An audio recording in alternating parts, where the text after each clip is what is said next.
कुमार गर्ग, खेरोदा निवासी। हम गांव से कम 1000 की संख्या में लोग बाग आए, 100 तो ट्रैक्टर लेके आए।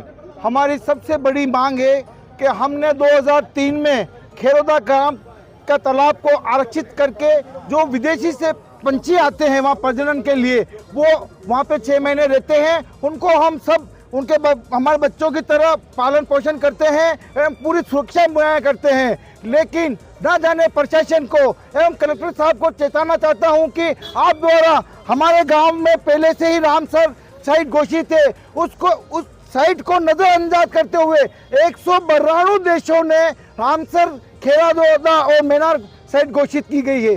क्या 192 देश पागल है या फिर हमारा उदयपुर का कलेक्टर ही समझदार है? किस बेस पे आपने वहाँ पे पावर ग्रिड को जमीन अलॉट की?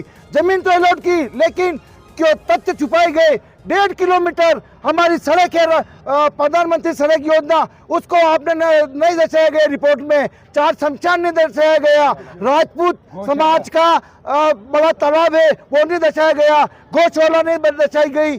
3 पेयजल के ओपन वेल है, 4 टूवेल है, उन्होंने को भी नहीं दर्शाया गया। इसका मतलब पूरा भ्रष्टाचार किया गया है। इसलिए प्रशासन से हमारा निवेदन है कि आप इसे तत्काल निरस्त करें। ग्राम पंचायत ने ग्राम सभा में भी एनओसी नहीं दी गई एवं इसका हवाला दिया गया कि पंछी बिहार खेरोदा है। जय हिंद, जय भारत। सुनील कुकड़ा, खेरोदा। मांगे तो इनको मानना है। हंसी तो हमको इस बात पे आ रही है कि एक तरफ तो आपने उसी जमीन को पावर ग्रिड वाले को अलॉटमेंट कर दी, दूसरी तरफ रामसर का प्रपोजल बना के भेज दिया। इस तरह से आप गांव के साथ क्या करना चाहते हो? हमारी चारागाह जमीन जो प्लेन एरिया है, उस जमीन को 15 किलोमीटर दूर नागलिया में आवंटन किए। नागलिया में चट्टाने हैं, एक चारागाह, एक तरमा भी नहीं उगता है, उस जगह पर इन्होंने जमीन आवंटन की है। हम इस लड़ाई को, ये स्वाभिमान की लड़ाई है, ये अभिमान की लड़ाई है, ये किसानों को बचाने की लड़ाई है, ये पशु पक्षियों को बचाने की लड़ाई है। इस लड़ाई को लड़ने के लिए हमें बलिदान भी होना पड़ा। हम इस कलेक्टर ऑफिस के बाहर बलिदान होंगे। इस तरह से हमारे साथ विश्वासघात किया है, ये विश्वासघात हम सहन नहीं करेंगे। चाहे जो करना पड़ा करेंगे और इस पावर ग्रिड को नहीं लगने देंगे। ये हमारा संकल्प है। ये हम शपथ लेकर के घर से महिलाओं के साथ, पुरुषों के साथ, 100 ट्रैक्टरों के साथ यहाँ उपस्थित हुए हैं। जय हिंद।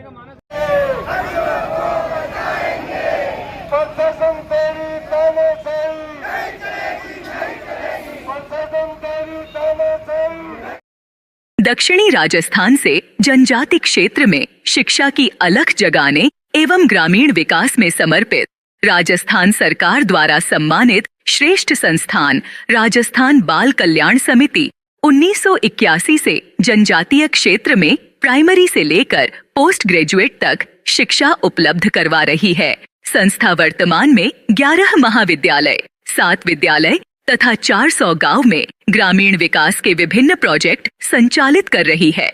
वर्तमान में झाडोल मुख्यालय पर JR Sharma PG college, JR Sharma औद्योगिक प्रशिक्षण संस्थान, JR शर्मा B.Ed शिक्षक प्रशिक्षण महाविद्यालय संचालित है। इसके अतिरिक्त संस्थान की गोगुंदा, ऋषभदेव, पिंडवाड़ा, रेलमगरा, सागवाड़ा, प्रतापगढ़, फलासिया जैसे जनजाति क्षेत्र में उच्च शिक्षा केंद्र संचालित कर रही है, जिसमें छात्र छात्रा कॉलेज स्तर की शिक्षा जैसे BA, MA, BCA, PGDCA जैसे पाठ्यक्रम संचालित कर रही है। मान में संस्था द्वारा संचालित 11 महाविद्यालयों में लगभग 10,000 विद्यार्थी अध्ययन कर रहे हैं।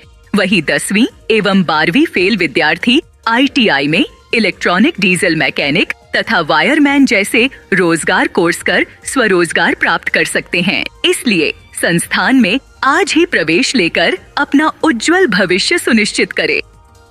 बधाई हो, अब आदिवासी अंचल के लिए वरदान साबित हुआ। इंसानियत हॉस्पिटल में अब इलाज हुआ बिल्कुल मुफ्त। झाडोल विधानसभा क्षेत्र का एकमात्र मल्टी स्पेशलिटी 30 बेड का एडवांस रूरल सेंटर है।